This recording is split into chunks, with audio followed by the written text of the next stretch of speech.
Okay, Sondre, is that true that you've started Svenn with bootstrapping? Yes, Svenn was started bootstrapping. That was the first thing we did. Well, we did that the first 3 years, actually. Tell us about this period.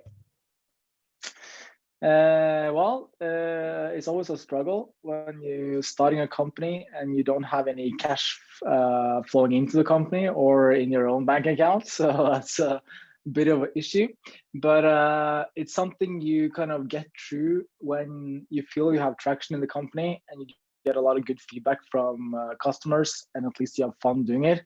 So for us, it was always like 3 friends, or actually 4 friends, meeting up to try to create something, and at the end that kind of turned into a business, and a scalable business, which we found out after a while, which led us further down the kind of the VC route. But in the beginning, that was more like a lot of blood, sweat, and tears. Okay, and what about period when Svenn started looking to the outside investments? When did you it came to the need? Yeah, it came to a point where we saw that we had a company that could scale, because one thing is raising money, but there's not really a point of raising money if you don't feel like you have anything that could add value to many more users or companies. So we kind of came to a point in that in 2019 where we could kind of saw the growth metrics. We saw people telling about, so word of mouth was very strong. And there was also a point in the company where we felt like this is something we want to do much more out of, and that's going to take much more cash than you really think in the beginning. So, and if we want to continue on this journey, this is kind of the only way for us. And yeah, so it was both like a personal thing, but it also made sense business wise. And like it can get incredibly difficult and confusing to know how to pick the investors to make sure you're not wasting a lot of time. And it can also be quite disappointing to be constantly turned down, for example, for some companies that only start their way, especially if they're like a potential investor who doesn't show much interest in a project while rejecting it. So I'm really interested to find out your story and how Svenn found its first investor. So a lot of people spend time on finding out how to pitch yourself. The pitch itself is quite easy because you know what investors are looking for. What I think kind of get them to invest or not is more about how much do they believe in company and the team itself, and how good are you, how able are you to communicate the values you really have in the company, and how far you can take this. So that's what we spend a lot of time on. So we met with all the VCs in Norway and some international companies as well, and had quite some offers from different, but chose this one route with Norselab because we felt that was the best match. Did Svenn list investors that have invested in related projects or in your direct competitors? What was your strategy here? Well, at that point, none of the big investors in the VC space had invested in our competitors, so that wasn't really a big thing. What you do is important to look at is kind of what's their investment philosophy. So let's say they often state have a mandate that they invest in fintech or turning typical industries, traditional industries, into more digitized, which is the case with Norselab. Other people have more sustainability focus, which now includes kind of everyone, but there's also some differences there. Some people invest in consumer tech, etc.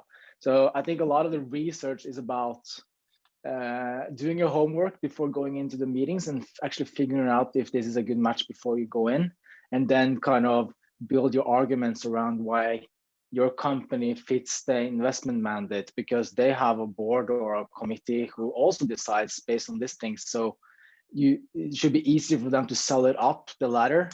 So that's kind of been the focus area. And the other thing which is really important is like network, right? So you often get warm introductions or you have cold introductions. A cold introduction could typically be a email, or you call a partner up, for instance. With a warm introduction, someone from another investment firm who kind of reference you further on, and that's always the best thing, right? So that takes time. We were young as well. We're still young. We didn't have that network, so we needed to start somewhere. Now we're getting to a point where we kind of know more people, but still it's so important to kind of get that first foot in the door. Mm-hmm. So finding mutual acquaintances who can introduce them to a potential investor is like a vital thing. And I heard that it's like important to make them feel that they are doing a favor for both by introducing an entrepreneur to investor. Am I right? Well, it's about everything, right? It's yeah, it could be a favor from both. If your friend thinks that, well, it doesn't really make any difference, or doesn't help the investor that I kind of recommend Sondre to them, then there will never be a good introduction anyways, and they would just fall flat. So again, with the people you talk to or ask for introduction, they should be really upfront about what you can offer the investor, right? So it makes sense in their head and they can use the network in a valid way. Absolutely. And do you currently have a list of potential financial opportunities, financing opportunities? Like, yeah. are you continuing your fundraising campaigns or not? So that's kind of ever ending. Like when you do your first round with your first company, you kind of need to go through the list and then you kind of see, okay, who's who and who do you need to talk to. But after a while, you kind of meet the same people, either like officially or through other people or conferences and stuff. And then you kind of build that network. So when we are doing our next rounds, I kind of more or less know who to talk to, at least in Norway. But then that would be different when we're scaling up internationally, because then I don't have those introduction yet. So, but let's say for our next rounds, I kind of know where to start, but then that also goes in 100 different directions, because you never know who talking to who and who's interested. So it's a bit hard to say, but I think the groundwork is there. How can a company accelerate the process of finding the investments? Like, what steps should they take to accelerate this stage? Well, kind of the first thing is that you need to go over LinkedIn and see who you know, so you can see if you have any introductions to the people you want to talk to. And that's a bit about what we talked just on the other questions is, okay, who can I potentially get warm introductions from? Use your board of directors if they have any network you can tap into, or friends or family or other founders. So I think that's kind of the first step. And then secondly, a lot of it is practicing your pitch as well. So making that first sale, which us as a company are doing, that's really important. And what stages of the fundraising process you consider like the most stressful? I think the most stressful is depends on the company, but getting that initial interest of saying, they call you back and say, well, we're interested in investing in this. Here's the term sheet. That's kind of the period where you're kind of, oh, is anyone gonna be interested in this at all? Are we gonna survive for the next year? How will we be able to raise so much money? All these questions pops up if you're not getting that interest. Once you have their interest, it's about negotiation, and there's some due diligence from their part.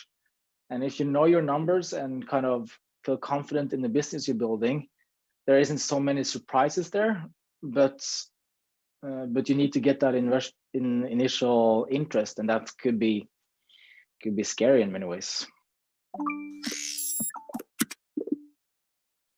And if we circle back to the fundraising, I read that some outside investing can diminish control over a company. And maybe you can share some experiences or things you know about how could outside investing diminish control over a company?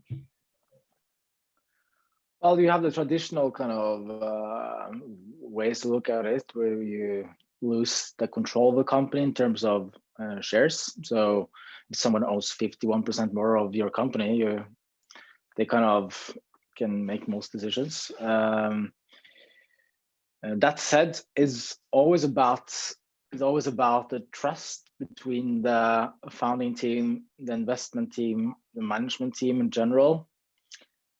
And that needs to be good from the get-go, because if there's no trust there, in a way, if they don't believe in the plan and they want to push their own plan on top of the founders, well, that could work in some cases, but then you need to change the management as well. That's very risky. So you need to agree on like a one truth and work towards that together, and then subscribe to it, because if not, it's not going to work.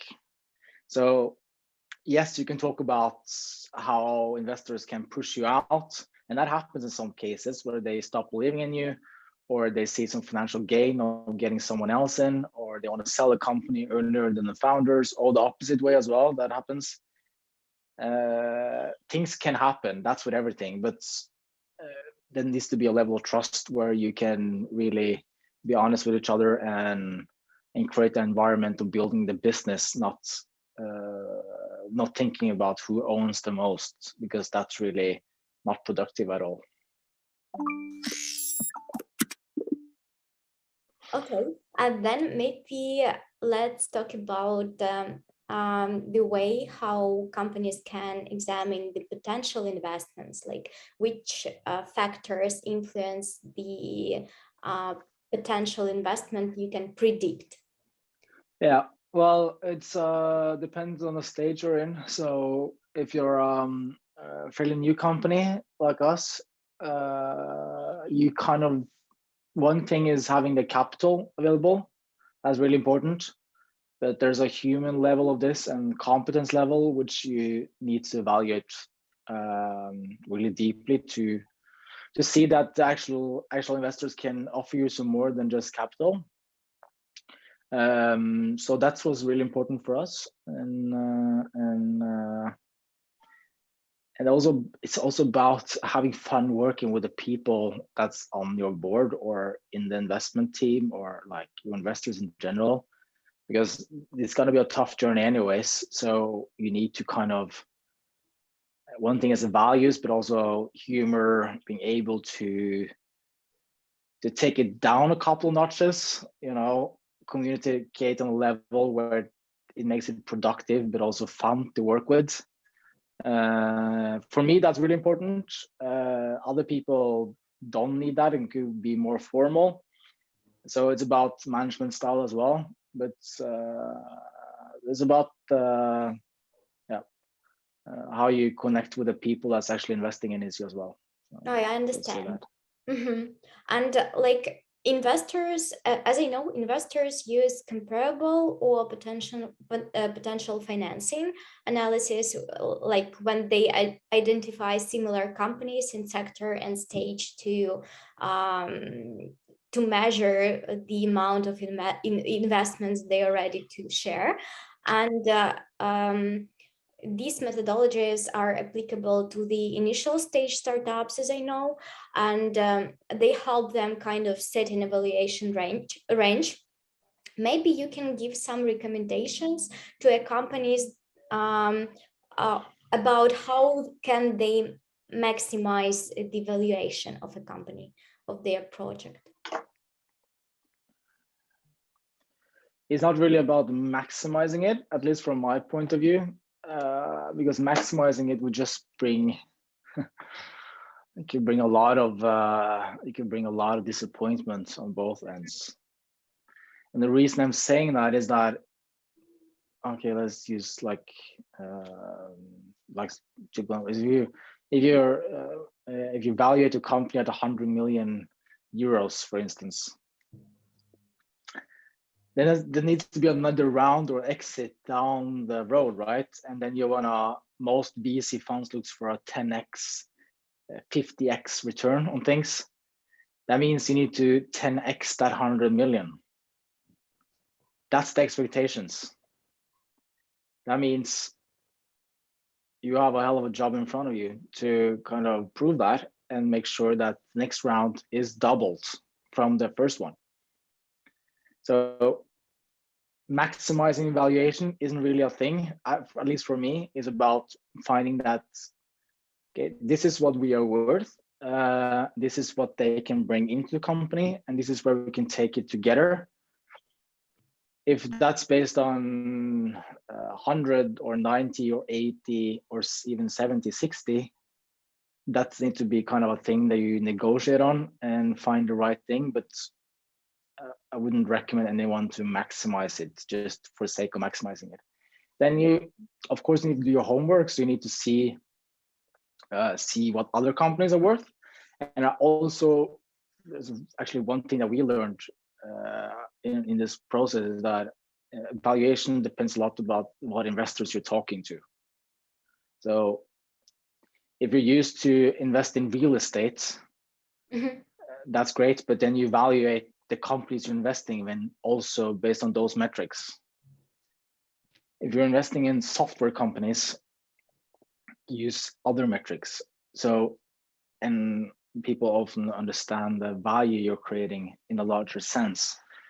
That said, there's also great real estate investors who also invest in software and vice versa.